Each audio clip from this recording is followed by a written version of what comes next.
Chapter 4. Nesta never tired of the fact that her family existed in two worlds. Her parents, the Lord and Lady Havencroft, were the crown jewel of the Gallier Academy, and personal friends of Dom Trombley, its president. Their books and lectures on logology, the study of words, were the authority on the subject. Logologists came from all around the world to hear them speak, and many such legendary scholars would undoubtedly be there tonight when the famous Havencroft family revealed what it found at the North Line. And yet, for all that, her family was also deeply rooted in the monastic tradition of Driston Abbey, and were personal friends of Archabbot Matthias, its superior. Devout were their prayers, and real was their faith. While others thought of logology as pure science, Baltair and Asana Havencroft were convinced that they were a gift from Da, the author of all. Yes, words followed specific rules. Yes, they could be formulated, taught, and predicted with great accuracy. But what if they came from a higher power? What if they were divine? Therefore it was no surprise that both Driston Abbey and Gallier Academy proposed to host the night's lecture. Both desperately wanted to be known as the place where historic discoveries were first revealed. And Nesta basked in the glory of it all. "Whose turn is it to host this time?" asked Nesta, as they prepared to depart. "I think we finally agreed it was Gallier's time," said Asena. She and Baltair both stood at the foyer mirror, working together to properly tie his formal cravat around his neck, she with her right hand, he with his left. The matre they wore this evening was a formal black with silver trim that looked stunning on them both. "Are we sure it's not Driston?" asked Baltair. "You know if we're wrong about this, we'll never hear the end of it. I can't imagine what Archabbot Matthias would say if we went to Gallier twice in a row and skipped over Driston Abbey completely." "Well, if we do, then we'll just do Driston Abbey the next 2 times," responded Asena, as she gave a neat tug to the cravat, locking it in place. "But then we'll get complaints from Gallier saying, 'Why did you do Driston twice in a row?' and back and forth and back and forth." Baltair rolled his eyes in comically overdramatic exasperation, trying to put a smile on Nesta's face. It wasn't even that funny, but she couldn't help but smile at his attempt, and she even found herself giving him a sympathetic laugh. She was just so happy to see them both again. She couldn't help herself. Baird entered the main door and bowed. "My lord, lady, and lady, your carriage awaits." "Do you have our notes?" asked Asena as they walked through the door. "Yes, yes," said Baltair. "Everything's already in the carriage." "What about the slides?" "It's all there, my little book." And all the while Nesta grinned from ear to ear. Gallier Academy was a commanding campus with multiple colleges sprawling its grounds. Science, art, history, mathematics, philosophy, languages, music, and of course logology all had their homes here, comfortably residing in little Gothic castles full of the smell of books, wooden desks, wax candles, and a perpetual autumnal air. But at the very center of the campus was Clovis Castle, more commonly referred to as the Keep. It was not commonly a place of learning, but more often a place of celebration. If anything was taught in that building, it was humanity. New Star was celebrated here with songs and feasts every year. Orientations were held here. Graduations were held here. Every shared meal was shared here. And tonight, new discoveries would be shared here. "Here we are, then," said Baird, as the carriage came to a stop and he opened the door for them. Nesta was used to her role as the head of the Havencroft procession, walking ahead of her parents who outranked her in class society. As they entered the grand hall of the Keep, they were announced by the porter, and a silence fell upon the room. All eyes turned toward them, as if some mighty wordsmith of old had spoken a long-lost word that could stop time. For a moment, everything was still in that spacious mahogany-lined room, with carpeted floors and large Gothic windows. Crystal chandeliers flooded the room with light, despite the darkness outside. Men and women from the academy populated the space, each wearing their formal evening attire. There were far less people than Nesta had anticipated, but that was certainly due to the last-minute nature of this meeting. And in that brief moment in time, it all just stood still. "My dear lord and ladies, welcome home," said Dom Trombley, breaking the silence. He was a stately man of growing years, though in no way old. His swept back hair displayed dignified silver streaks that gave him a natural, scholarly air. He wore a long green scholar's robe with intricate gold trim. His Codex, a large black leather tome, was grasped firmly in his hand, and his mouth was somehow grinning on one end and frowning on the other, making it look like he were really 2 people at once. Nesta never did like him. "Dom Trombley," said Baltair with a genuine smile, I cannot convey how good it is to be home and to see you again, old friend. Please put Asenna's mind at rest and tell her that everything is in order for our lecture this evening. I must admit it pained me greatly not to peek at your notes and slides as they were being escorted to the stage, he said. I really do believe, had we waited even a few more days, the Grand Hall would have hosted 10 times the guests from all around the world. Such fascinating rumors have circulated widely about your expedition. And last I checked, spreading rumors was a sin, said the firm but gentle voice of Archabbot Matthias. The esteemed Archabbot wore his simple black habit with the hood thrown back over his shoulders. He was a portly man that appeared both jolly and strong at the same time. His was a large grey beard with a leonine fierceness in it. Not one to mince words, the Archabbot was either revered as a saint or feared as an adversary. It was said that his skill with words was rivaled by none, and that his Codex contained strange, rare words known only to him. Nesta always did like him. Archabbot Matthias, it is a pleasure to see you, said Asenna. How many were ordained this year? It pained us greatly to miss the ordination. 98, said Matthias with absolute glee, a broad smile breaking through his thick beard. And more join the novitiate each year. And what an important ministry it is, said Dom Trombley with his half-grin, half-frown. Why, we here at Gallier are limited by size and staff and can only serve the best and brightest in Athalia. It does my heart good to know that there's a place for the average student to attend and receive something of an education. Archabbot Matthias gave Trombley a firm stare, which to his credit Trombley returned in kind. I agree, said Matthias finally. It does my heart good to know that an average student can arrive at Driston Abbey with little or no formal education beforehand, and still graduate with knowledge and wisdom far outpacing their peers from certain other institutions. Nesta got excited as she watched these two legends begin their battle of wits, but before Nesta could hear Trombley's reply to the Archabbot's clever remark, a hand waved to her from across the Grand Hall. Not even taking the time to excuse herself, she dashed across the room in an unladylike manner, squealing as she threw herself into the arms of "Cynthia!" she exclaimed with joy. "I was hoping you'd be here, but didn't know if you'd get the invitation in time." "My dear Miss Havencroft, what sort of party would this be if Cynthia Ravenwood wasn't in attendance? Or put more mildly, Cynthia Ravenwood only attends the most glamorous, interesting parties in town, and what other party could possibly be as important or exciting as this one?" "Well, I suppose it could be called a party," said Nesta. "More of a lecture, really. Is there food?" "Right over the... Is there wine?" "Oh, I see where you're going with it. Is there class?" "Yes." "Then I declare it officially and unobjectively to be a party." "Yes, but where's the dancing?" Cynthia just smiled at her. "First, we must find dancing partners." "No, I'm quite certain music would be the first requirement for dancing." But it was too late. Cynthia had grabbed Nesta by the hand and led her behind an ice swan for cover as they searched the room for eligible partners. "What about Benedict Overton? He's rich," suggested Cynthia. "I think he might be more your speed," said Nesta with a giggle. Benedict was a nice boy, but was a little too dull and self-centered for Nesta's taste. "Monty Hallen? Too short." "That's shallow. So is Wealth." "True. Lawrence Trent? Too tall." "Picky. Let's see. Moose Newbley. That can't be his real name. Short for Mustafer." They both laughed and then laughed some more. "Oh, I know," said Cynthia after recovering herself. "Bradley Greystone." "Ding, ding, ding, we have a winner." "Shut up." And to Nesta's surprise she did. Cynthia Ravenwood stopped talking, and Nesta couldn't stop staring. Bradley Greystone was beautiful. Inside and out, he was a tall young man of slighter frame that betrayed a tensile strength.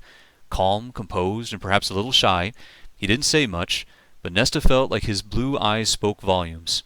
She could lose herself in those eyes, and his strawberry blonde hair was begging for her fingers to run through them. He was old enough to bind a codex last year, but declined. It was rumored he wanted to honor the old ways of the faith and bind himself to his future wife and she to him, which gave Nesta great pause as she was scheduled to be bound to her codex tomorrow on her birthday, and once bound, always bound. "Lords and ladies, if I could have your attention," spoke Dom Trombley above the crowd. A ripple in the air accompanied his voice, and Nesta recognized the word for amplification. It was a simple word, but could be powerful if used correctly in combat. Sound was not a force to be taken lightly. "At this time I invite you to find a seat around the stage for the moment we've all been waiting for." A general clamor swelled from the party as everyone took their seats. Nesta watched as Bradley sat with his friends and wondered if she could conceive of any possible excuse to sit next to him. But the moment passed, and she joined Cynthia in the front row. "Is this seat taken?" said a man's voice from behind her. Nesta turned expectantly, hoping to find Bradley by her side, but instead she was greeted by a half-smile, half-frown mouth that made her all frowny. "Dom Trombley," she finally said politely, swallowing her dislike. "It would be an honor to sit next to our gracious host this evening." As the president of Gallier sat down, the lights dimmed, the wooden shutters to the windows were closed and barred, and the candle of a mechanical projector was lit. A massive screen at the back of the stage depicted a monochrome photo of the expedition party with Baltair and Asena standing at the far right of the frame. Nesta recognized many of them. It was an odd feeling, knowing she would never see them again. They knew the risks of going on such a dangerous expedition, but did they all have to die? "Heroes," boomed the voice of her father from the right side of the stage. Nesta noted the wispy remains of the word for amplification Trombley had used earlier. "I begin this lecture on our expedition by talking about heroes. 10 brave men and women joined my wife and I on the expedition north. 10 brave men and women gave their lives on that journey. 10 families buried 10 loved ones who gave the full measure of sacrifice in the name of truth. It was an honor and a privilege to explore with them. They, the 10 martyrs of truth, I ask that we now take a moment of silence to honor their memory and pray for their families." A solemn hush enveloped the room. After a brief period of silence, her father spoke again, reverently and slowly. "Rhodes Mattingly, Meredith Hughes, Bleak Jansen, Tobit Harmsman, Glenda Potts, Thomas Randall, Helen Santor, William Storehouse, Walter Downs, Lucy Barrows. The 10 martyrs of truth. May Da record their names in the book of life. Period." "Period," responded the crowd in chorus. "Thank you, dear," said Asena quietly. With a flick of her quill she wrote the same word of amplification, her voice now strong and confident in the grand hall. "Lords and ladies of Athalia, we begin with a simple question. Where does the sun go at sunburst?" "What?" thought Nesta. "That's the question you're leading with? Childish. Why not ask why water is wet or stones hard? This is embarrassing." And she wasn't alone in her thinking. An unease came over the crowd at the question. Whispers shot back and forth, and Nesta did her best to ignore them. "No takers?" said Asena. "It's a simple enough question, and one Lord Havencroft and I have pondered for years, decades even. In fact, I would venture to say it was the inspiration for our expeditions and careers. Where does the sun go? Or better yet, where does it come from at sunbreak every morning?" "It dissipates," said a voice from the crowd. "Particles," said another. "Small pieces that fade away to the north and reform in the south." "Good guesses," said Asena. "Now we're getting somewhere. But why do the sun and moon burst, and how? Better questions still. Questions that have no satisfactory answers. Astronomers all agree that this event happens. We see it every day of our life. We have no idea how it actually works. And then there's this," she said, as the projector clicked another image onto the screen. "This is a picture of ruins from an ancient city in the northern country of Solbjorn. It was a temple, and here on the lintel stone atop these 2 pillars you can make out a strange symbol, a line with a half circle atop it, radial lines shooting out of it in every direction. We believe it is an image of the sun going all the way down to the northern horizon and perhaps even beyond it." "Impossible," said some voices in the crowd. "Absurd," said others. "These ruins are well over 3,000 years old, before any recorded history exists. Something happened between when these runes were carved and when our recorded history begins, some massive event that completely changed the way our world, indeed our cosmos, operates. It seems to suggest that there was a time when the sun and moon rose from the southern horizon and set in the north. Sunrise, sunset. It was this discovery over a decade ago by archaeologists in Solbjorn that sparked our expeditions. First we wanted to see what lay at each horizon. It is no secret that our world is flat. Mathematicians from antiquity calculated the size of our world using nothing but the sun and shadows. But what did each horizon hold? Land? Sea? Empty space? Da? No one knew. Our first voyage was 6 years ago upon the INS Eastward, specifically commissioned for this purpose. As the name suggests, we sailed due east, calculating that our beloved island of Athalia is closest to the eastern horizon. I confess it was a relatively boring affair, truth be told. Not much of an expedition at all, really. When we arrived at the eastern edge of the map, we saw the sea spilling over the horizon into the void beyond. Any attempt to send a swimmer was suicide, and any attempt to get the boat closer to the rim and use a crane to drop someone over the edge proved impossible with the strong currents. Needless to say, it was one mystery solved, but so many more unanswered. 3 years ago, we sailed west. Once again, we used the INS Eastward, which proved prematurely named. It was obviously a longer journey, but it ended the exact same way, a sea-sized waterfall over the edge of the world. Which brings us back to our most recent adventure, the northern horizon. We assembled the best of the best to... Here she paused, Baltair turning toward her to embrace her with his left arm. Everyone felt her grief. With her right hand she wiped her eyes and nodded to Baltair that she was ready to continue. "My apologies," she whispered, the amplification word making it possible for all to hear. She cleared her throat and continued. "As I was saying, we assembled the best crew and made arrangements with the Solbjorg government to travel across their lands to reach the horizon. It was a grueling affair," she said as the projector snapped another picture upon the screen. It was hard for Nesta to make out, but it appeared to be a line of soldiers marching in single file. No, wait, not soldiers. Explorers in large, heavy coats and bulky packs upon their backs, heading down as if fighting against a nasty wind. It took 2 months of walking to reach the mountains that form the rim of our world in the north, and it took an additional month to scale it. Another picture, this one showing the team using ropes and spikes to climb the sheer cliff face. We took samples of rocks while we climbed, but could make no positive match with any known stone or slate. Our geologist, Meredith Hughes, no, I'm fine, confirmed that the rocks appeared almost unnatural in their formation. Even as we climbed, it seemed that the cliff before us was too smooth, too evenly carved. As we neared the top, the curve leveled off, creating a pseudo-plateau. The projector now displayed an eerie picture of the North Line, ending. It was so odd looking at a picture of gray stone ending in complete darkness. Unlike our previous 2 expeditions, we were able to walk right up to the edge of the world. But then our first casualty took place. Rhodes Mattingly, our weapons expert and trailblazer, was the first to step near the edge. But as he poked his head over the edge of the world, just beyond the horizon, Again, Asenna was reduced to tears. Baltair once again took her in his arms and whispered something to her. She shook her head at first, but then slowly nodded in agreement. Baltair took out his own quill and wrote the word for amplification and took over the lecture. What my wife was trying to say, and what is incredibly difficult for me to say, is that when Mr. Mattingly peered over the edge of the horizon, he simply vanished. Before our very eyes, he disintegrated. It looked exactly like sunbursts, only with a human being instead. He split apart into 1,000,000 particles like fireworks and floated off into the void, each little piece of him fading to nothingness, extinguished by the darkness beyond.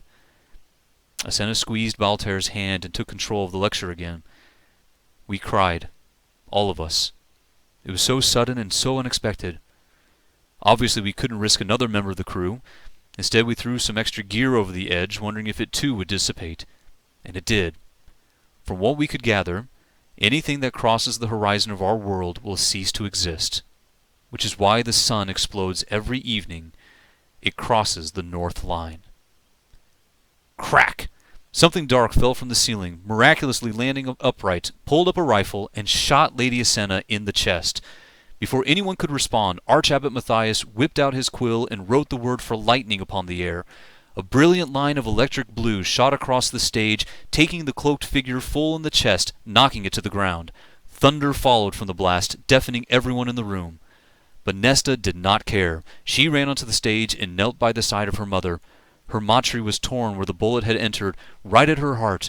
Blood poured out her back onto the stage, pooling as she gasped for breath. Baltair used his quill to write the word for healing on the air, but halfway through he collapsed as well. "Help!" she screamed as both her parents lay motionless upon the stage. "Please, somebody, do something! Help!" Dom Trombley was immediately by her side, casting the word for healing. Nesta watched as the wound in her mother's chest wove itself back together again, stopping the flow of blood, but it did not restore her breath, nor did it restart her heart. It had come too late. "Let me try again," said Lord Trombley, as he wrote the word again, more majestically and powerfully than before, using dragon's blood ink as well for good measure, but to no avail. Whether from loss of blood or too damaged a heart, Asenna did not awaken, and so neither did Baltar.